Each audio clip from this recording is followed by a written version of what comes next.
Hello everyone, हम हमारे इस चैप्टर में मेटल एंड नॉन मेटल के बारे में पढ़ रहे हैं और मेटल की फिजिकल एंड केमिकल प्रॉपर्टीज के बारे में हम ऑलरेडी डिस्कस कर चुके हैं एंड नॉन मेटल की भी फिजिकल एंड केमिकल प्रॉपर्टीज के बारे में हम डिस्कस कर चुके हैं। सो आई होप कि अब आपको बहुत अच्छे से पता है कि मेटल को हम किस किस फॉर्म में यूज कर सकते हैं, यानी कि उनकी प्रॉपर्टीज के अकॉर्डिंग हम उन्हें कहाँ कहाँ पर यूज कर सकते हैं और हमने मेटल एंड नॉन मेटल को कहाँ कहाँ पर देखा है। तो अगर आप अपने आसपास में नजर घुमाएंगे तो आपको ऐसे लगेगा कि मोस्टली चीजें जो है वो मेटल एंड नॉन मेटल से ही बनी है। तो बस उन्हीं के बारे में तो हमें डिस्कस करना है और उनके यूजेस के बारे में डिस्कस करना है, ठीक है, कि इनके यूजेस क्या होते हैं। भाई एक्चुअली अभी हमने यही तो कहा कि आसपास में जो भी चीजें हैं मेटल एंड नॉन मेटल से बनी है, उन्हीं के बारे में डिस्कस करना है कि कौन सी चीज मेटल से बनी है एंड कौन सी चीज नॉन मेटल से बनी है और उसका रीजन क्या है। ऐसी कौन सी प्रॉपर्टी है जिसको रिलेट करके हमने उस चीज को मेटल या नॉन मेटल से बना दिया है। So I Lavina Kumawat welcoming you all at Scoreshala. देखो, uses of metal and non metal के अंदर हमें बहुत अच्छे से पता है कि मेटल की बहुत सारी प्रॉपर्टीज होती है।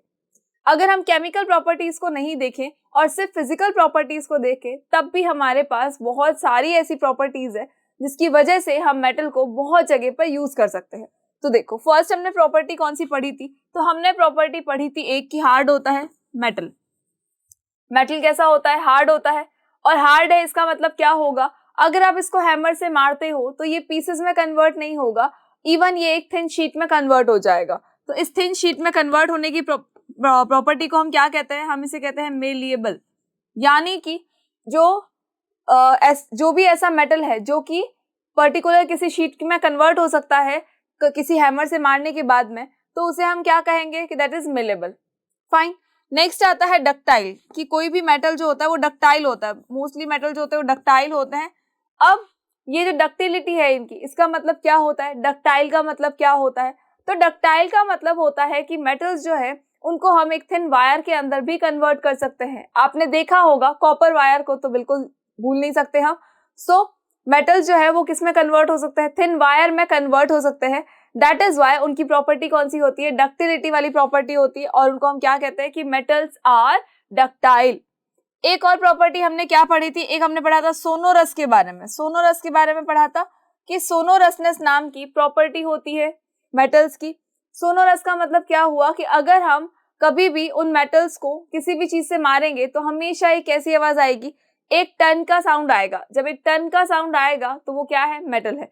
और बेसिकली हमारे स्कूल के अंदर जो बेल लगी होती है, याद होगी आपको स्कूल की बेल और मंदिर की बेल, जिसको मारने पर क्या आता है? टन की आवाज आती है। तो वो जो रिंगिंग साउंड है, उस रिंगिंग साउंड के आने की जो प्रॉपर्टी है उसे ही हम क्या कहते हैं? सोनोरसनेस कहते हैं। और आपको याद होगा कि सोनोरस को हमने कैसे याद किया था? सोनोरस को हमने रिंगिंग साउंड से ही याद किया था। तो बस रिंगिंग साउंड किसका होता है? मेटल्स का होता है। नॉन मेटल्स में ये सारी प्रॉपर्टीज बिल्कुल नहीं होती है, बिकॉज नॉन मेटल हार्ड नहीं होते हैं, दे आर वेरी ब्रिटल। तो जैसे ही हम हथौड़े से मारेंगे वैसे ही क्या होगा? वो पीसेस में कन्वर्ट हो जाएगा। जस्ट लाइक कि अगर हम एक कांच की ग्लास को किसी हैमर से मारे या किसी भी चीज से अगर मारे तो वो कांच की ग्लास क्या होगा? बिखर जाएगी। वो कभी भी शीट में कन्वर्ट नहीं होगी, ना ही वो वायर में कन्वर्ट होगी। वो हमेशा क्या होगा? बिखर जाएगी, पीसेस के अंदर कन्वर्ट हो जाएगी। तो नॉन मेटल्स जो होते हैं they are brittle, they are non malleable, they are non ductile, बिल्कुल वायर में कन्वर्ट नहीं होंगे। जस्ट मेटल से जो डक्टाइल होते हैं वायर्स में कन्वर्ट हो सकते हैं। But there is again an exception, जो कि क्या होगा? डक्टाइल का एक्सेप्शन क्या होता है? तो डक्टाइल प्रॉपर्टी का, डक्टिलिटी का एक्सेप्शन होता है मरकरी। इसका एक्सेप्शन क्या होता है? मरकरी होता है। ये जो मरकरी है, ये मरकरी लिक्विड रहता है रूम टेम्परेचर पर, यानी कि जब ये सॉलिड होता ही नहीं है तो इसको हम वायर में कैसे कन्वर्ट कर सकते हैं? तो रूम टेम्परेचर के ऊपर अगर हम देखें तो मरकरी कैसा होता है? मरकरी बिल्कुल लिक्विड फॉर्म में होता है। चले, उसके अलावा हार्डनेस का भी एक एक्सेप्शनल केस है। कौन सा है? याद करो, हमने पढ़ा था एक जिसको जो कि बहुत ज्यादा रिएक्टिव था, पानी के कांटेक्ट में आते ही क्या कर रहा था? आग पकड़ रहा था। कौन सा था? तो वो था sodium. Sodium is a metal जो बहुत ही ज्यादा सॉफ्ट होता है। सोडियम इज अ मेटल जो बहुत ज्यादा सॉफ्ट होता है और उसको हम नाइफ से भी कट कर सकते हैं। और ये इतना रिएक्टिव होता है कि इसे किसके साथ रखना पड़ता है? केरोसिन के अंदर डाल के रखना पड़ता है इसको, अदरवाइज ये हवा या पानी के कांटेक्ट में आने के बाद में डायरेक्टली आग पकड़ लेता है। चलो, तो दीज वर द प्रॉपर्टीज जो कि हमने किसके बारे में पढ़ा था? मेटल के बारे में पढ़ा था। बिकॉज नॉन मेटल में तो ये सारी प्रॉपर्टीज होती ही नहीं है। There is one more property, एक और प्रॉपर्टी थी। एक और प्रॉपर्टी क्या थी? कंडक्टिविटी। एक और प्रॉपर्टी क्या थी? कि कंडक्टिविटी थी। कंडक्टिविटी का मतलब क्या होता है? कंडक्टिविटी का मतलब होता है कि जो मेटल्स है they are very good conductor of heat and electricity. They are very good conductor of heat and electricity. अब ये जो हीट एंड इलेक्ट्रिसिटी है इसका बहुत अच्छा कंडक्टर कौन होता है? मेटल होता है। इसका मतलब क्या हुआ कि मेटल जो है अपने अंदर से हीट को पास होने की परमिशन देते हैं और साथ ही साथ इलेक्ट्रिसिटी को भी पास होने की परमिशन देते हैं। आपने देखा होगा कि हमारे घरों के जो बर्तन होते हैं वो हमेशा मेटल से ही बने होते हैं। वो कभी भी सल्फर से नहीं बने होंगे, वो कभी भी फॉस्फोरस से नहीं बने होंगे, वो हमेशा किससे बने होंगे? एल्यूमिनियम से बने होते हैं, स्टील से बने होते हैं या फिर कॉपर के बने होते हैं। तो दीज ऑल आर मेटल। अब मेटल से जो हमारे घर के बर्तन बने हैं तो कभी हमने सोचा है कि मेटल से ही क्यों बनाए गए हैं, नॉन मेटल का यूज क्यों नहीं किया गया? तो वो इसलिए कि metals are very good conductor of heat. जैसे ही मेटल्स को हीट मिलेगी तो क्या होगा? वो पूरे अपने आसपास के पार्टिकल्स को भी गर्म कर देगा और कंप्लीटली खुद भी गर्म हो जाएगा और साथ ही साथ हमारे खाने को भी पका देगा। तो हमारा खाना भी क्या होगा? पक जाएगा, कुक हो जाएगा और उसके बाद हम उसको यूज कर सकते हैं, हम उसे खा सकते हैं। तो हीट वाली प्रॉपर्टी जो होती है, यानी कि जो मेटल है they are very good conductor of heat, तो कंडक्टर्स होते हैं, इंसुलेटर्स नहीं होते। बट अगर हम नॉन मेटल की बात कर ले तो non metals are insulators of heat, या फिर बोल सकते हैं very bad conductor of heat. और वैसे ही जो नॉन मेटल्स होते हैं they are also bad conductor of electricity. But अगर हम मेटल्स की बात कर ले कि मेटल्स जो है वो इलेक्ट्रिसिटी के बहुत अच्छे कंडक्टर होते हैं। तो कैसे होते हैं? तो ये अपने अंदर से इलेक्ट्रिसिटी को पास होने की परमिशन देते हैं। कैसे? तो आपने कॉपर वायर को तो देखा ही है। कॉपर वायर की वजह से ही क्या हो रहा है? हमें इलेक्ट्रिसिटी मिल रही है। क्यों मिल रही है? बिकॉज इसके अंदर इलेक्ट्रिक करंट जो है वो फ्लो हो रही है इजीली। लेकिन अगर इसी की जगह पर अगर हम सल्फर के वायर लगा दे तो क्या होगा? फॉस्फोरस के वायर लगा दे तो क्या होगा? तो होगा ये कि कोई भी इलेक्ट्रिक करंट जो है वो पास नहीं हो पाएगी, यानी कि इलेक्ट्रिसिटी का तो हम फिर भूल ही जाए कि इलेक्ट्रिसिटी हमारे पास में आएगी क्या? फिर वो बिल्कुल भी नहीं आएगी। तो अगर हमें इलेक्ट्रिसिटी की रिक्वायरमेंट है तो हमें क्या करना पड़ेगा? वायर्स ऐसे लगाने पड़ेंगे जो कि इलेक्ट्रिसिटी के फ्रेंड हो, यानी कि उसके बहुत ही अच्छे कंडक्टर हो। तो जितना जल्दी वो कंडक्ट करेंगे, जितना इजीली वो कंडक्ट कर लेंगे इलेक्ट्रिसिटी को या इलेक्ट्रिक करंट को, उतना ही हमारे लिए अच्छा होगा। और हमने एक और चीज पढ़ी थी कि जो मेटल्स होते हैं उसके अंदर सबसे जो बेस्ट कंडक्टर होता है वो होता है सिल्वर। सबसे बेस्ट कंडक्टर कौन सा होता है? सिल्वर होता है सबसे बेस्ट कंडक्टर। लेकिन अगर हम बात करें सिल्वर की तो उसको हम वायर में यूज नहीं कर सकते बिकॉज ये थोड़ा कॉस्टली होता है, और अगर हमने वायर को सिल्वर से बना के लगाया है तो डेफिनेट सी बात है कि चोरी तो होनी है। इसीलिए क्या किया जाता है? कॉपर के वायर बनाया जाता है, बिकॉज कॉपर भी अच्छा कंडक्टर होता है इलेक्ट्रिसिटी का। तो ऐसा नहीं है कि सिल्वर के इक्वल होता है, लेकिन फिर भी it is very good conductor of electricity. Now come to the uses. और यूजेस से पहले आई होप कि अब आपको काफी सारी प्रॉपर्टीज के साथ साथ में काफी सारे यूजेस भी क्लियर हो गए होंगे, बिकॉज प्रॉपर्टीज जो है वो इसी से तो रिलेटेड है। प्रॉपर्टीज भी किससे रिलेटेड है? इन्हीं से रिलेटेड है। चलो, सो यूज ऑफ मेटल में देखो सबसे पहला क्या है? Copper and aluminium are used to make wires for carrying electric current. As I told you, ये हम जस्ट अभी हमने डिस्कस किया है कि कॉपर एंड एल्यूमिनियम की वायर का हम यूज कर सकते हैं because they are very good conductor of electricity. इनके अंदर से भी क्या हो सकता है? इलेक्ट्रिसिटी पास हो सकती है। That is Y copper and aluminium का यूज किया जाता है। जस्ट एक सिल्वर का यूज नहीं किया जाता। क्यों नहीं? क्योंकि ये थोड़ा सा एक्सपेंसिव होता है और इसके चोरी हो जाने का डर भी थोड़ा ज्यादा रहता है। नेक्स्ट वन है zinc is use for galvanising iron to protect iron from rusting. अब इसका क्या मतलब हुआ? गैल्वेनाइजिंग का मतलब क्या हुआ कि भाई जिंक को गैल्वेनाइजिंग में यूज किया जाता है।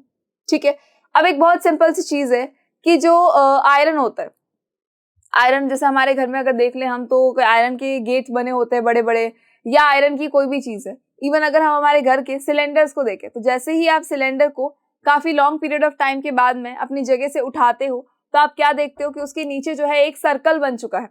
तो ये जो सर्कल है ये क्यों बन गया?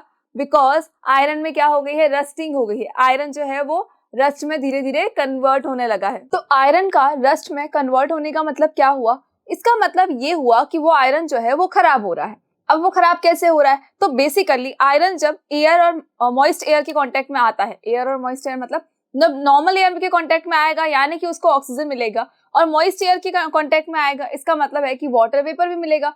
या अगर हम बोले कि पानी से बार बार हम आयरन को वॉश किए जा रहे हैं तो उसको पानी भी मिला, ऑक्सीजन मिल ही रहा है, तो उससे होगा क्या कि आयरन जो है वो धीरे धीरे खराब होने लगेगा और आयरन के ऊपर एक ब्राउन कलर की, रेडिश ब्राउन कलर की रस्टिंग जो है वो जम जाती है। ठीक है, अब लेकिन उससे बचने के लिए क्या करें भाई? ठीक है, आयरन खराब हो रहा है ये तो हमको समझ में आ गया, लेकिन हम उससे बचने के लिए क्या कर सकते हैं?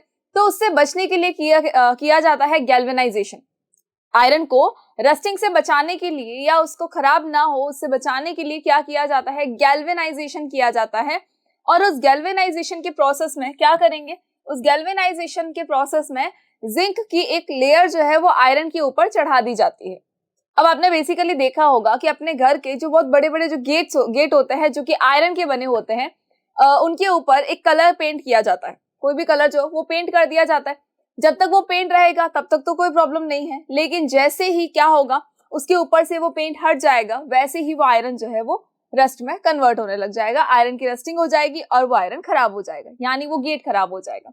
तो बेसिकली पेंट ने क्या काम किया था? पेंट क्या कर रहा था? सपोज ये आयरन है, अगर ये आयरन है तो उसके ऊपर हमने लगाया एक पेंट की एक लेयर कर दी, मतलब वो जो पेंट की लेयर है वो एक डिवाइडर बनाएगी। डिवाइडर किसके बीच में बनाएगी? आयरन के और एयर के बीच में, यानी कि आयरन को एयर के कांटेक्ट में आने से रोकने का काम करेगी। तो जब आयरन जो है वो एयर एंड वाटर के कांटेक्ट में आएगा ही नहीं तो वो खराब कैसे होगा? तो ये एक बहुत अच्छा तरीका था हमारा कि हम आयरन को रस्टिंग से बचा सकते हैं। अब पेंट की जगह पर एक और चीज यूज की जाती है जिसको हम कहते हैं जिंक। जब उस पेंट की जगह पर जिंक का यूज किया जाता है तो उसे हम कह देते हैं द प्रोसेस ऑफ गैल्वेनाइजेशन। देखो आयरन वो का वो है, जस्ट हमने उसके ऊपर क्या कर दिया? एक जिंक की लेयर चढ़ा दी है, और इस जिंक की लेयर लगा देने से क्या होता है कि वो जो आयरन है वो उसकी रस्टिंग नहीं होती है, आयरन एयर के कांटेक्ट में नहीं आएगा, मॉइस्ट एयर के कांटेक्ट में नहीं आएगा, तो आयरन की रस्टिंग नहीं होगी और आयरन को बचाया जा सकता है। तो इसी गैल्वेनाइजेशन के प्रोसेस में क्या किया जाता है? जस्ट एक जिंक की लेयर जो है वो आयरन के ऊपर चढ़ा दी जाती है। जैसे कि देखो इनके ऊपर है, ये क्या है? एक लोहे की चेन है और इसके ऊपर हमें क्या लग रहा है कि एक सिल्वर पॉलिश की है, तो वो सिल्वर पॉलिश क्या होती है? ये जिंक की वो लेयर होती है जो इसे रस्ट में कन्वर्ट होने से बचा लेगी। ठीक है, तो मेटल्स का देखो बेसिकली एक और यूज क्या हो गया? मेटल ही है आयरन भी, लेकिन फिर भी इसके ऊपर एक और मेटल की लेयर चढ़ाई है ताकि ये खराब ना हो, ये इसको हम रस्टिंग से प्रोटेक्ट कर सके। The next thing is silver and gold. ये तो हम सबने सुना है, बहुत बार हम यूज करते हैं, बहुत बार। क्या गर्ल्स को पूछो, बहुत सारे आइटम होंगे उनके पास में, अगर नहीं है तो उनको पूछो क्या आपको चाहिए और वो मना कर दे, ऐसा तो हो ही नहीं सकता। तो गर्ल्स को बेसिकली क्या पसंद आता है? ज्वेलरी पसंद आती है। तो जो ज्वेलरी होती है गोल्ड, सिल्वर और प्लेटिनम की बनी होती है। हम आर्टिफिशियल की बात नहीं कर रहे हैं। आर्टिफिशियल में तो क्या होता है, थोड़े टाइम के बाद क्या होता है, पॉलिश जो है वो उतर जाती है, पानी लगा पॉलिश उतर गई। ठीक है, लेकिन अगर हम बात करें गोल्ड ज्वेलरी की, सिल्वर ज्वेलरी की या फिर प्लेटिनम ज्वेलरी की बात करें, तो क्या कभी आपने उनकी शाइनिंग को हटते हुए देखा है? बिल्कुल नहीं देखा होगा। उनके ऊपर कोई पॉलिश नहीं की जाती है, वो रियल गोल्ड होता है, रियल सिल्वर और रियल प्लैटिनम के बने आपके ऑर्नामेंट्स होते हैं। तो वो जो ऑर्नामेंट्स और ज्वेलरी है उसकी आप भले रेगुलर उसको पहन लेंगे तब भी क्या होगा, उसके ऊपर कोई भी जो शाइनिंग है उसकी खत्म नहीं होगी, वो एज इट इज रहेगा। गोल्ड ज्वेलरी की यही तो खास बात है, तभी तो हमारे घर में सबसे ज्यादा जो है गोल्ड ज्वेलरी पहनी जाती है, या गर्ल्स को पसंद भी ज्यादा आती है, बिकॉज उसकी शाइनिंग कभी भी नहीं जाएगी, आप चाहे उसको रेगुलरली पहन ले। तो हुआ क्या, कौन सी मेटल की हमने प्रॉपर्टी को यूज किया? तो हमने मेटल की जो प्रॉपर्टी है जिसके अंदर क्या होता है, मेटल्स आर लस्ट्रस। मेटल्स कैसे होते हैं? लस्ट्रस होते हैं। ये एक और प्रॉपर्टी है हमारे मेटल की। मेटल्स कैसे होते हैं? लस्ट्रस होते हैं। लस्ट्रस का मतलब क्या होता है? शाइनी होते हैं। मेटल्स कैसे होते हैं? शाइनी होते हैं। और इसी शाइनी वाली प्रॉपर्टी का यूज करके हमने गोल्ड, सिल्वर और प्लेटिनम से ज्वेलरी बनाने को सोचा, अदरवाइज हम सोचते भी नहीं। अब गोल्ड अगर इतना शाइनी नहीं होता, बिल्कुल डल सा होता, तो क्या हमें उसकी ज्वेलरी पसंद आती? बिल्कुल भी नहीं पसंद आती। ना ही हमें प्लैटिनम ज्वेलरी पसंद आती। दैट इज वाई, बिकॉज ये शाइनी मेटल है, दैट इज वाई क्या किया जाता है, इनसे ज्वेलरी बनाई जाती है ताकि वो ज्यादा क्वांटिटी में बिक सके। अदरवाइज अगर डल मेटल होते ही, या फिर अगर हम नॉन मेटल की ज्वेलरी बना के देखें जो कि बिल्कुल डल सा होगा, तो उसकी ज्वेलरी कोई भी पसंद नहीं करेगा, तो उसको ज्वेलरी में यूटिलाइज नहीं किया जा सकता। चले और आगे देखते हैं और कौन कौन से यूजेस होते हैं मेटल के। तो देखो मेटल के यूजेस में बहुत सारे मेटल के यूज हो सकते हैं। अगर मैं एक जनरल चीज की बात करूं, अपने आसपास की बात कर लूं, तो अपने घर में किचन पे आ जाते हैं। देखो घूम फिर के हम किचन पे क्यों आ जाते हैं? बिकॉज हमारे पास अभी काम क्या है, सिर्फ पढ़ना है, खाना है और सो जाना है, और पढ़ तो हम रहे ही है, तो एक काम करते हैं ना, क्यों नहीं हम हमारी पढ़ाई को खाने से रिलेट कर दे, तो it will be easy for us to understand, right. चलो, तो मेटल में अगर हम देखें तो आसपास के अंदर सबसे पहले जाते हैं हम हमारे किचन के अंदर। तो जब किचन में जाया जाता है तो जो हम मैगी खाने का जो हमारा फोक होता है वो किसका बना होता है, स्टील का बना होता है। अब हम मैगी बनाएंगे किसमें, किसी एक कढ़ाई के अंदर बनाएंगे। तो जो कढ़ाई है वो किसकी बनी होती है, या तो वो कॉपर की बनी होगी, या वो स्टील की बनी होगी, या फिर वो बनी होगी एल्यूमिनियम की। सो इनकी प्रॉपर्टीज क्या होती है, तो मेटल की एक प्रॉपर्टी होती है जिसके अंदर हम ये कहते हैं कि metals are very good conductor of heat. यानी कि इस प्रॉपर्टी की वजह से हमने क्या किया है, मेटल का यूज किया है कटलरीज बनाने में, कुकिंग वेयर्स बनाने में, कुकिंग के जो आइटम यूटेंसिल्स होते हैं उन सबको बनाने में हम किसका यूज करते हैं, मेटल का यूज करते हैं। हम वहां पर नॉन मेटल का यूज बिल्कुल भी नहीं कर सकते। क्यों नहीं कर सकते नॉन मेटल का यूज, बिकॉज जब हम बात करते हैं मेटल की, तो मेटल बहुत अच्छे कंडक्टर होते हैं हीट के, वो अपने अंदर से हीट को पास होने की परमिशन देते हैं। कई बार देखा होगा ना कि जो हमारे बर्तन रखे होते हैं जिसके अंदर कोई सब्जी बनी है या कोई मैगी बनी है, अगर उसके अंदर मम्मी ने चम्मच भी रख दिया है साथ में, तो वो चम्मच भी थोड़ी देर के बाद में बहुत ज्यादा गर्म हो जाता है, हम उसको टच नहीं कर सकते। क्यों नहीं कर पाते, वो सिर्फ इसलिए बिकॉज जो कंटेनर है या जो स्पून है उसने क्या किया है, अपने अंदर से हीट को पास करवा दिया है। कैसे, एक पार्टिकल को सपोज क्या होगा, थोड़ी सी हीट मिली तो वो क्या करेगा, अपने नेक्स्ट सेट ऑफ पार्टिकल को थोड़ी सी हीट उधार दे देगा, फिर उससे आगे, फिर उससे आगे, तो हीट जो है वो ट्रांसफर होती रहेगी सारे पार्टिकल्स तक। दैट इज वाई पूरा का पूरा जो यूटेंसिल होगा, पूरा का पूरा जो बर्तन होगा, चम्मच होगा, वो कंप्लीटली गर्म हो जाएगा।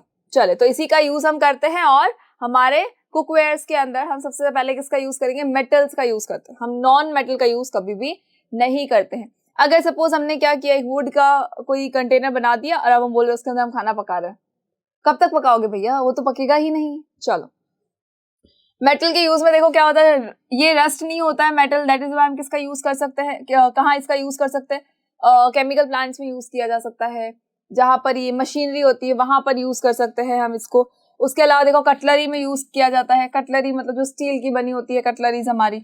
उसके अलावा स्टेनलेस स्टील है, और कहाँ यूज किया जाएगा, केमिकल प्लांट्स में यूज किया जाएगा, बिकॉज स्टेनलेस स्टील जो होता है वो कभी भी बारिश के पानी से भी रिएक्ट बिल्कुल भी नहीं करेगा, बहुत सारी चीजों से वो रिएक्ट नहीं करेगा, दैट इज ओके। लेकिन अगर बारिश आ गई तो क्या करेंगे, क्या हर एक चीज को ढक के रखेंगे, तो ऐसा तो पॉसिबल हो नहीं सकता। दैट इज वाई इनको बनाया जाता है स्टेनलेस स्टील से, ताकि बारिश हो, सर्दी हो, गर्मी हो, कुछ भी हो, इनको कोई भी फर्क नहीं पड़ने वाला है। उसके अलावा अगर हम देखें तो स्टील के एलॉय होते हैं। स्टील के एलॉय से क्या बन सकता है भाई, स्टील जो है एक तरह का क्या है, वो भी एलॉय ही है, स्टील इज एन एलॉय। अब ये जो स्टील का एलॉय है उससे और बहुत सारी चीजें बनाई जा सकती है। स्टील जो है वो पर्टिकुलर खुद कोई मेटल नहीं है, उसको क्या किया गया है, 2-3 मेटल्स का यूज करके, कंबाइन करके फिर उसको फॉर्म किया गया है। तो ये क्या होता है, एलॉय होता है। 2 और 3 मेटल्स का यूज करके जब हम उनको कंबाइन करके कोई एक नया मेटल बना देते हैं तो उसे हम क्या कह देते हैं, एलॉय कहते हैं। उसे हम मेटल नहीं कहते, उसे हम क्या कहते हैं, एलॉय कहते हैं। देखो और यूजेस ऑफ मेटल में क्या हो सकता है, जिंक है, जिंक और जिंक से हमने क्या कर दिया, गैल्वेनाइजिंग कर दी। जिंक से हमने क्या किया, गैल्वेनाइजिंग की, आयरन के ऊपर एक लेयर चढ़ा दी जिससे कि आयरन को प्रोटेक्ट किया जा सके। उसके अलावा जो जिंक है, अगर उसके अंदर हम कॉपर को मिक्स कर देते हैं तो क्या बन जाएगा, ब्रास बन जाएगा। हमने सुना है ये कि ब्रास नाम की कोई चीज होती है, ब्रॉन्ज नाम की चीज होती है। तो जब जिंक और कॉपर को मिक्स कर दिया जाएगा तो क्या बनेगा, ब्रास बन जाएगा, और उस ब्रास से बहुत सारे इंस्ट्रूमेंट्स बनाए जाते हैं। नेक्स्ट अगर हम देखें कॉपर को, तो कॉपर को कहाँ यूज कर सकते हैं, कॉपर को हम यूज करते हैं हमारे इलेक्ट्रिकल वायर्स के अंदर। इलेक्ट्रिक वायर्स में आपने नोट किया होगा कि कॉपर के अलावा कोई भी मेटल या कोई भी मटेरियल यूज नहीं किया जाता है। क्यों नहीं किया जाता है, because it is very good conductor of electricity. उसके अलावा अगर हम देखें तो हमारे जो एयरक्राफ्ट होते हैं वो किससे बने होते हैं, एयरक्राफ्ट के ऐसे पार्ट जो इसको ज्यादा स्ट्रॉन्गिटिविटी की जरूरत है वो किसके बनाए जाते हैं, एल्यूमिनियम के बनाए जाते हैं, एल्यूमिनियम के बनाए जाते हैं। या फिर हम एल्यूमिनियम से क्या बना सकते हैं, तो हमारे फूड के कंटेनर्स हो सकते हैं एल्यूमिनियम से। जैसे कि हमने कहा था कि जो कढ़ाई होती है, जो कुकर होता है, जरूरी नहीं है कि वो हमेशा स्टील का ही हो, वो कई बार होता है कि वो एल्यूमिनियम का भी हो सकता है। तो फूड कंटेनर्स भी बन सकते हैं एल्यूमिनियम से। उसके अलावा कॉपर से भी कुकिंग यूटेंसिल्स बन सकते हैं। क्यों बन सकते हैं कॉपर से, बिकॉज कॉपर के अंदर कभी भी कोई बैक्टीरिया जो है वो ग्रो नहीं करता है। कॉपर में कभी भी कोई बैक्टीरिया ग्रो नहीं करता है, दैट इज वाई कंटेनर्स को कॉपर से भी बनाया जा सकता है। उसके अलावा हमने गैल्वेनाइजिंग अभी पढ़ी है। देन जो माइल्ड स्टील होता है उससे मशीनरी बनाई जाती है। उसके अलावा कार की बॉडीज बनाई जाएगी। अगर हम हमारे आसपास की गाड़ियां चेक करें तो हमें लगेगा बहुत सारे पार्ट्स ऐसे हैं जो कि किससे बने हैं, आयरन से बने हैं या फिर मेटल से बने हैं। इवन अगर हम देखें हमारी चेयर को भी आपको देख के लगेगा कि भाई ऊपर वाला पोर्शन तो ठीक है, जो सॉफ्ट फॉर्म वाली जो चेयर आती है वो, और नीचे अगर लगा है आयरन के ही अगर पैर लगे हैं उसके, तो हम क्या कहेंगे कि भाई ये जो हमारी चेयर है ये भी किससे बनी है, मेटल से बनी है, because iron is an metal. चले देखो बहुत सारे यूजेस हम ऑलरेडी पढ़ चुके हैं मेटल के, उसके अलावा भी बहुत सारे यूजेस है। ऐसा नहीं है कि हमारे मेटल के यूजेस खत्म हो चुके हैं। देन अगर हम देखें तो iron, copper and aluminium metals are used to make utensils for cooking and for manufacturing machines part. As I told you कि कुकिंग वेयर्स तो बनाए जा ही रहे हैं और साथ ही साथ क्या हो रहा है, मशीनरी पार्ट्स भी बनाए जा रहे हैं इनसे, किससे, आयरन, कॉपर एंड एल्यूमिनियम से। उसके अलावा अगर हम बात करें हमारे आयरन की, अगर मैं सिर्फ आयरन की बात कर लूं तो आपको पता होगा कि आयरन की डेफिशिएंसी से एनीमिया डिजीज हो सकती है। ये लाइन हमने कहीं सुनी है कि if there is deficiency of iron, deficiency of iron, अगर ऐसा कुछ है तो क्या हो सकता है, उससे एनीमिया डिजीज हो सकती है, एनीमिया डिजीज हो सकती है। अब बेसिकली ये आयरन कहाँ यूज आता है हमारी बॉडी में, जिसकी कमी से क्या हो जाएगा, एनीमिया हो जाएगा। तो देखो हमारी बॉडी का जो ब्लड है, उस ब्लड का कंपोजिशन हमें पता है कि उस ब्लड के अंदर क्या क्या चीजें होती है। तो हमारे ब्लड के अंदर बहुत सारे सेल्स होते हैं, हमारे ब्लड के अंदर बहुत सारे सेल्स होते हैं। तो उन बहुत सारे सेल्स में एक आता है आरबीसी यानी कि रेड ब्लड सेल, सेकेंड आता है डब्ल्यूबीसी दैट मीन्स की white blood cells, and the third one is platelets. Third one क्या आता है, प्लेटलेट्स आता है। लेकिन हमें जो पढ़ना है उसके रिगार्डिंग हम सिर्फ किसकी बात करेंगे, हम आरबीसी की बात करेंगे। आरबीसी का मतलब क्या होता है, रेड ब्लड सेल्स। इसका ये रेड कलर क्यों होता है, तो रेड कलर के लिए इसका रेड कलर क्यों हुआ, बिकॉज इसके ऊपर जो रेड ब्लड सेल्स है उनके ऊपर रेड कलर का एक पिगमेंट होता है, और उस पिगमेंट का नाम क्या होता है, उस पिगमेंट का नाम होता है हीमोग्लोबिन। उस पिगमेंट का नाम क्या होता है, हीमोग्लोबिन नाम होता है। एंड हीमोग्लोबिन का मेन फंक्शन क्या होता है, तो हीमोग्लोबिन क्या करता है, जो हमने लंग्स के थ्रू ऑक्सीजन को इनहेल किया है, हीमोग्लोबिन के साथ में वो ऑक्सीजन जो है वो ऐड हो जाएगी। वही ऑक्सीजन जिसको हमने इनहेल किया है वो ऑक्सीजन इस हीमोग्लोबिन के साथ में अटैच हो जाएंगी, ज्वाइन हो जाएगी, और जब दोनों ज्वाइन हो जाएंगे तो क्या बना देंगे, ये बना देंगे ऑक्सी हीमोग्लोबिन।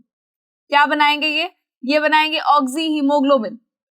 अब ये जो ऑक्सी हीमोग्लोबिन है ये पूरी बॉडी में सर्कुलेट होगा, और पूरी बॉडी में सर्कुलेशन के साथ साथ में क्या करेगा, ऑक्सीजन को देते जाएगा एंड कार्बन डाइऑक्साइड को लेकर आ जाएगा, ताकि लंग्स के पास फिर जा सके और फिर एक्सचेंज कर सके अपनी गैसेस को।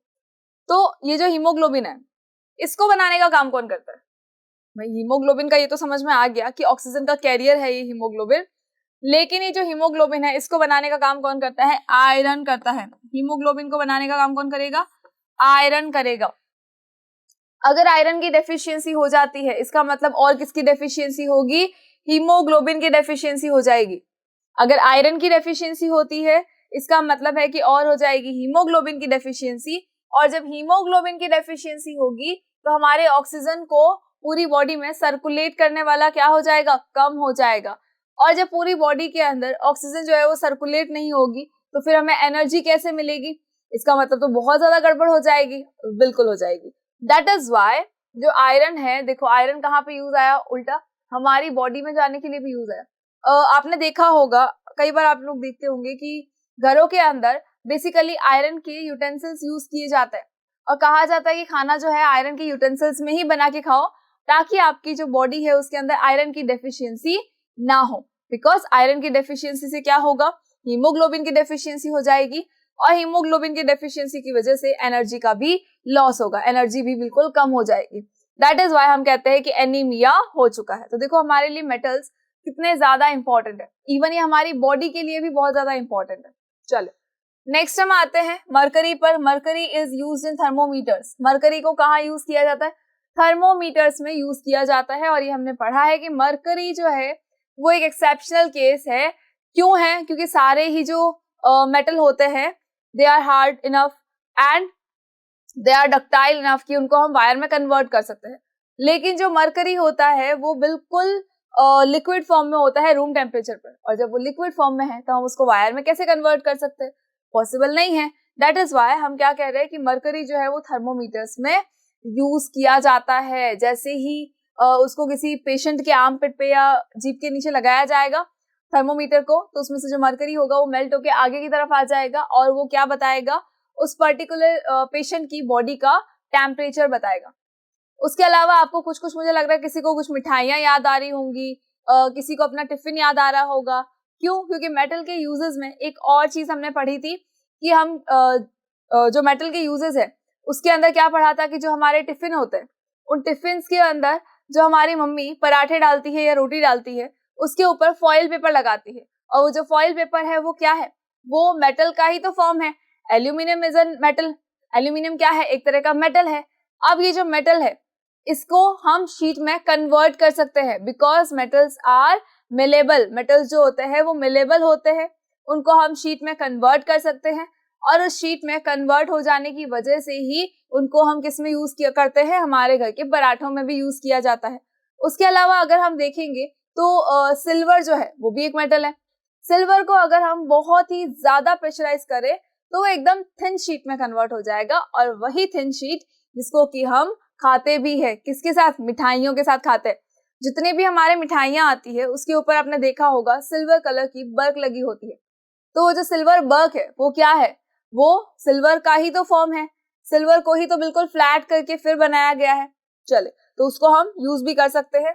नेक्स्ट आता है lead is mainly use for making electrodes for automobiles, batteries and for making alloys. देखो, उसके अलावा लेड जो है, लेड और कहाँ यूज किया जा सकता है? लेड का जो सिंबल होता है दैट इज पीबी।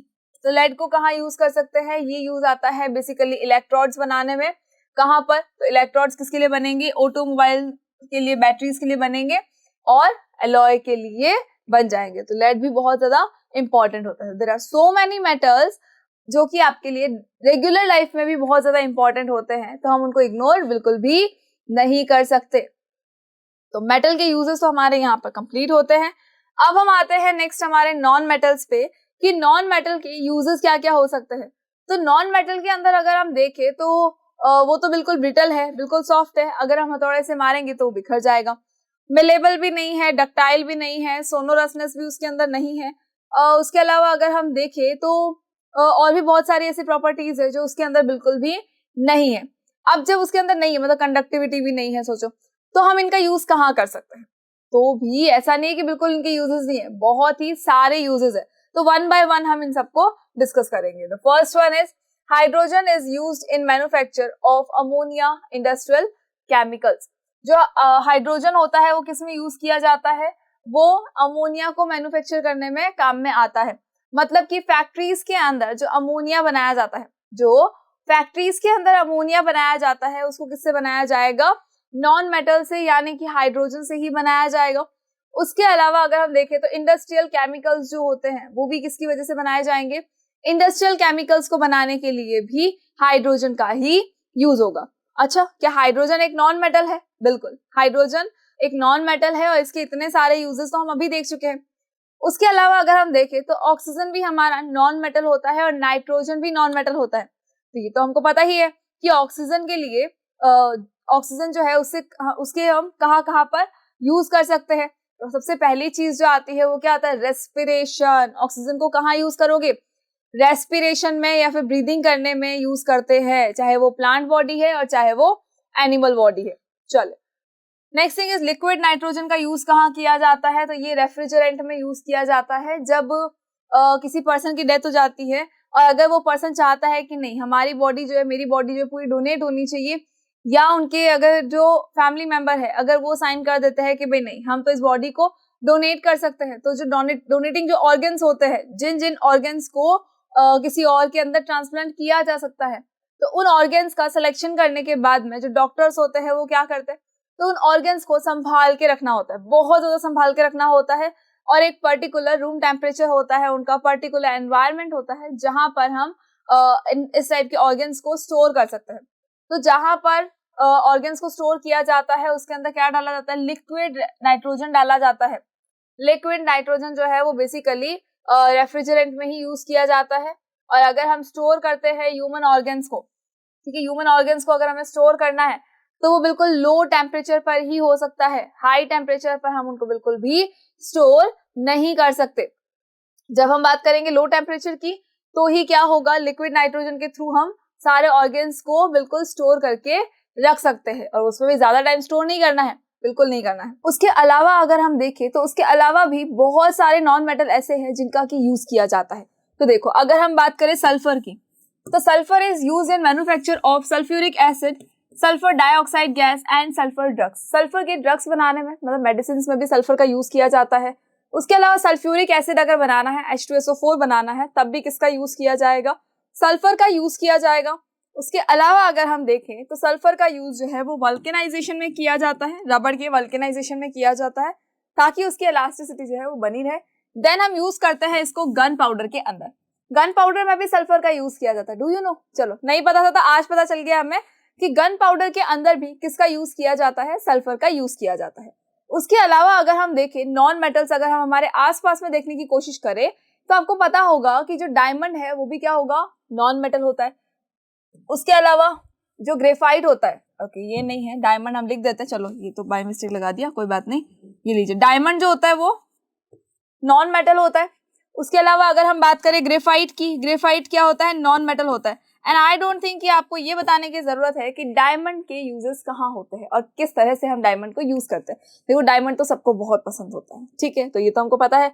उसके अलावा अगर हम ग्रेफाइट की बात करें तो ग्रेफाइट जो आपकी पेंसिल के लेड में आता है, जो पेंसिल का जो लेड होता है वो किसका बना होता है, ग्रेफाइट का बना होता है। इसका मतलब वो क्या है, वो एक नॉन मेटल है जिसका कि हमने यूज पेंसिल को बनाने में किया है। चलो आगे आ जाओ। देखो, कार्बन का यूज कहाँ किया जाएगा, तो कार्बन का यूज किया जाएगा हमारे डायमंड को बनाने में। ओके, थोड़ा सा कलर चेंज कर लेते हैं। देखो, चलो, कार्बन का यूज कहाँ किया जाता है, कार्बन जो है वो डायमंड को बनाने में हेल्प करता है, यानी डायमंड क्या है, कार्बन का ही एक आइसोटोप है। सो डायमंड जो है वो भी क्या होता है, नॉन मेटल से बना है। उसके अलावा अगर हम बात करें हमारे पेंसिल के लेड की, तो ये किसके बना है, ये बना है हमारे ग्रेफाइट से बना है। उसके अलावा अगर हम ऑक्सीजन की बात कर ले तो ऑक्सीजन तो हमें बहुत ही अच्छे से पता है कि कहाँ पर यूज किया जाता है, तो ये यूज होता है रेस्पिरेशन के अंदर। अगर हम ऑक्सीजन की बात करें तो आई डोंट थिंक कि आपको ये सोचने की जरूरत है कि ऑक्सीजन कहाँ कहाँ पर यूज किया जाता है। द मेन थिंग कि हम क्या करते हैं, उससे रेस्पायर करते हैं। हम जो सांस भी लेते हैं तो किसकी वजह से ले पाते हैं, हम इस ऑक्सीजन की वजह से ही लेते हैं। अदरवाइज हम क्या करते हैं एयर से। अब एयर के अंदर कार्बन डाइऑक्साइड है, नाइट्रोजन है, बहुत सारी गैसेस है, हमें उससे क्या मतलब है, कोई मतलब नहीं है। तो हमें तो क्या चाहिए होता है, ओनली ऑक्सीजन की रिक्वायरमेंट होती है। अगर हम बात करें नाइट्रोजन की, तो आपको पता होगा, हमने प्रीवियस चैप्टर्स में पढ़ा है कि नाइट्रोजन की रिक्वायरमेंट एवरी लिविंग ऑर्गेनिज्म को होती है। जैसे कि हमारी बॉडी को सारे न्यूट्रिएंट्स की रिक्वायरमेंट होती है, वैसे ही हमारी बॉडी को नाइट्रोजन की रिक्वायरमेंट होती है। एंड आई होप कि आपको याद है किसके लिए था, कि नाइट्रोजन से क्या बनता है, नाइट्रोजन से बनता है अमीनो एसिड्स। नाइट्रोजन से क्या बनाया जाता है, अमीनो एसिड्स बनाए जाते हैं। और इस अमीनो एसिड से क्या बनता है, तो अमीनो एसिड से बनता है हमारा प्रोटीन। और प्रोटीन की रिक्वायरमेंट तो सारे ही लिविंग ऑर्गेनिज्म को होती है, चाहे वो कोई भी एज का पर्सन क्यों ना हो, प्रोटीन की रिक्वायरमेंट सबको होगी। तो इस प्रोटीन को सिंथेसाइज करने के लिए किसका यूज किया जाता है, नाइट्रोजन का यूज किया जाता है। एंड आई होप कि ये भी आपको याद है कि नाइट्रोजन जो है वो डायरेक्टली हम एलिमेंटल फॉर्म में यूज नहीं कर सकते। इवन हमारी बॉडी तो नाइट्रोजन से प्रोटीन का सिंथेसाइज भी नहीं कर सकती है। कौन करता है ये, तो ये करता है प्लांट बॉडी। ठीक है, प्लांट बॉडी क्या करती है, नाइट्रोजन का सिंथेसाइज करती है और उससे क्या बनाती है, प्रोटीन बनाती है। लेकिन वो भी डायरेक्ट एलिमेंटल फॉर्म में नाइट्रोजन का यूज बिल्कुल भी नहीं कर सकती है। तो उसके लिए क्या होता है, नाइट्रोजन फिक्सिंग बैक्टीरिया होते हैं। नाइट्रोजन का यूज जब वो डायरेक्ट नहीं करेगी तो क्या होगा, कुछ नाइट्रोजन फिक्सिंग बैक्टीरिया होते हैं जो क्या काम करते हैं, नाइट्रोजन फिक्सिंग बैक्टीरिया जो कि नाइट्रोजन को फिक्स करने का काम करेंगे। एंड आई होप कि आपको याद है इसका एक नाम था राइजोबियम नाम का बैक्टीरिया, जो कि लेगुमिनस प्लांट्स की रूट्स में पाया जाता है। वो क्या करता है, नाइट्रोजन का फिक्सेशन करता है। और उसके बाद जो नाइट्रीफाइंग बैक्टीरियाज होते हैं वो क्या करते हैं, वो नाइट्रेट बनाते हैं, नाइट्रिक एसिड बनाते हैं, अमोनिया बनाते हैं। और इन्हीं सबका यूटिलाइजेशन कौन करता है, प्लांट्स करते हैं। और प्लांट्स फिर उनका यूटिलाइज करके क्या बनाएंगे, हमारे लिए प्रोटीन बनाएंगे और खुद के लिए भी प्रोटीन का सिंथेसाइज कर देंगे। उसके अलावा सल्फर हमने अभी पढ़ा है कि सल्फ्यूरिक एसिड बनाने में काम में आता है। उसके अलावा अगर हम देखेंगे तो सल्फ्यूरिक एसिड के साथ साथ में क्या बनाता है, वो सल्फर के ड्रग्स भी बनाने में काम में आता है, वल्केनाइजेशन ऑफ रबर में भी काम में आएगा, और उसके अलावा हमारे गन पाउडर को बनाने में भी सल्फर का बहुत बड़ा रोल है। नेक्स्ट हम आ जाए फॉस्फोरस। ये भी एक बहुत इंपॉर्टेंट नॉन मेटल है जिससे कि इसके भी बहुत सारे यूजेस होते हैं। सेलेनियम पे आ जाओ। सेलेनियम से क्या बनाई जाती है, कुछ चिप्स बनाई जाती है। चिप्स होता खाने वाली चिप्स की बात नहीं कर रहे हम। चलो आगे बढ़ते हैं और हम आ जाते हैं हमारे नॉन मेटल के यूजेस को और आगे डिस्क्राइब करने के लिए। बहुत सारे हैं, ऐसा नहीं कि थोड़े बहुत है, नहीं। देखो फॉस्फोरस का यूज कहाँ किया जाता है, तो फॉस्फोरस का यूज किया जाता है फर्टिलाइजर्स को बनाने में। और फर्टिलाइजर क्या होते हैं, तो अब हम चलते हैं हमारे फर्स्ट चैप्टर पे। जब हमने क्रॉप प्रोडक्शन के बारे में पढ़ा था तो हमने क्या कहा था कि जैसे कि हमारी बॉडी को न्यूट्रिएंट्स की रिक्वायरमेंट होती है, वैसे ही प्लांट बॉडी को भी न्यूट्रिएंट्स की रिक्वायरमेंट होती है। और वो प्लांट बॉडी न्यूट्रिएंट्स कहाँ से लेकर आती है, तो प्लांट बॉडी न्यूट्रिएंट्स लेती है सॉइल से। सॉइल के अंदर वैसे तो बहुत सारे न्यूट्रिएंट्स होते हैं, लेकिन कई बार ऐसा होता है कि सॉइल के अंदर कोई न्यूट्रिएंट की कमी हो जाती है, तो उसके लिए क्या किया जाता है, मैन्योर दिया जाता है, सॉइल के अंदर मिक्स किया जाता है। और अगर मैन्योर नहीं यूज किया जाएगा, यानी कि अगर हमें कोई पर्टिकुलर कोई एक न्यूट्रिएंट की रिक्वायरमेंट है, सारे न्यूट्रिएंट्स की रिक्वायरमेंट नहीं है, पर्टिकुलर कोई एक न्यूट्रिएंट की रिक्वायरमेंट है, तो मैन्योर की जगह किसका यूज किया जाता है, फर्टिलाइजर्स का यूज किया जाता है। और अगर इंस्टेंट न्यूट्रिएंट्स की रिक्वायरमेंट है कि बहुत जल्दी चाहिए है, तो भी हम मैन्योर का यूज नहीं कर सकते, बिकॉज मैन्योर में टाइम लगता है। लेकिन फर्टिलाइजर का हम यूज कर सकते हैं बिकॉज इसमें टाइम ज्यादा नहीं लगता। ये डायरेक्टली प्लांट बॉडी को क्या करेगा, न्यूट्रिएंट्स को प्रोवाइड करवा देगा। तो फर्टिलाइजर को बनाने में किसका यूज किया जाता है, तो फर्टिलाइजर को बनाने में किया जाता है फास्फोरस का use. Next is silicon. Silicon का यूज क्या है, तो सिलिकॉन जो होता है वो सेमीकंडक्टर होता है। तो ये सेमीकंडक्टर बेसिकली माइक्रोचिप्स बनाने में काम में आता है। चिप्स मतलब हमारे खाने वाली चिप्स तो बिल्कुल नहीं है, पैकेट वाले चिप्स भी नहीं है, ये माइक्रोचिप्स होती है जो कि बहुत सारी जगह पे यूज की जाती है। इवन हमारे मशीनरीज जो होती है, लैपटॉप्स हो गए, आपके कंप्यूटर्स हो गए, इन सब के अंदर यूज की जाती है इन चिप को, ठीक है। उसके अलावा सिलिकॉन का एक और यूज आपने पढ़ा होगा कि जब हमने सोलर कुकर्स के बारे में पढ़ा था, तो सोलर कुकर के ऊपर भी क्या था, एक सिलिकॉन की लेयर लगी हुई थी। तो सिलिकॉन तो नॉन मेटल है। चलो आगे बढ़ो। और क्या है, क्लोरीन। क्लोरीन का यूज कहाँ किया जाता है, तो ड्रिंकिंग वाटर को डिसइंफेक्टेंट करने में यूज करते हैं, या हम बोल सकते हैं क्लोरीनेशन में हेल्प ली जाती है क्लोरीन की। जब क्लोरीनेशन करना होता है, पानी को क्लीन करना होता है, तब हम क्या करते हैं, क्लोरीनेशन करते हैं, यानी कि क्लोरीन को यूज किया जाता है। बेसिकली आपने देखा होगा कि अपने घर के अंदर जहां जहां पे पानी स्टोर किया है हमने पीने के लिए, अगर वो गंदा आता है तो हम क्या करते हैं, उसके अंदर एक फिटकरी लेते हैं, उसको घुमाते हैं और थोड़ी देर के लिए उस पानी को रख देते हैं। तो जब फिटकरी उसके अंदर घुमाई गई थी तो क्या हुआ था, फिटकरी को घुमाने से उसके अंदर जितनी भी इम्प्योरिटीज थी, वो सारी की सारी इम्प्योरिटीज कहाँ चली गई थी, नीचे की तरफ बैठ गई थी। नीचे सारी इम्प्योरिटीज बैठ गई थी। अब जब सारी की सारी इम्प्योरिटीज आपकी नीचे बैठ गई है, तो पानी क्या हो गया, क्लीन हो चुका है। सेम वही प्रोसेस जब बड़े बड़े जो वाटर ट्रीटमेंट प्लांट्स होते हैं वहां पर जब किया जाता है, वहां पर जब पानी को डिसइंफेक्टेंट किया जाएगा, जब उस पानी को बिल्कुल साफ किया जाता है, तो उस पूरे ट्रीटमेंट प्लांट के अंदर एक ऐसा टैंक होता है जिसको हम कहते हैं क्लोरीनेशन टैंक। एक ऐसा टैंक होता है जिसको हम क्या कहते हैं, क्लोरीनेशन टैंक कहा जाता है। और उस क्लोरीनेशन टैंक में क्या होता है, तो क्लोरीनेशन टैंक के अंदर जब पानी को पानी आ जाता है, उस टाइम पर उसके अंदर क्लोरीन मिक्स किया जाता है। तो उस क्लोरीन से क्या होगा, सारे के सारे जो बैक्टीरिया है वो मर जाएंगे, उसके अलावा जितनी इम्प्योरिटीज है वो सेपरेट हो जाएंगी, और फिर उस पानी को यूज कर लिया जाता है पीने के लिए, यानी कि हमारे घरों तक उसकी सप्लाई कर दी जाती है। तो क्लोरीन का यूज हम कहाँ करते हैं, ड्रिंकिंग वाटर को डिसइंफेक्टेंट करने में या फिर क्लोरीनेशन में। Next is oxygen. ये हमको पता है कि ऑक्सीजन जो है किसके लिए काम में आती है, ब्रीदिंग सपोर्ट सिस्टम है।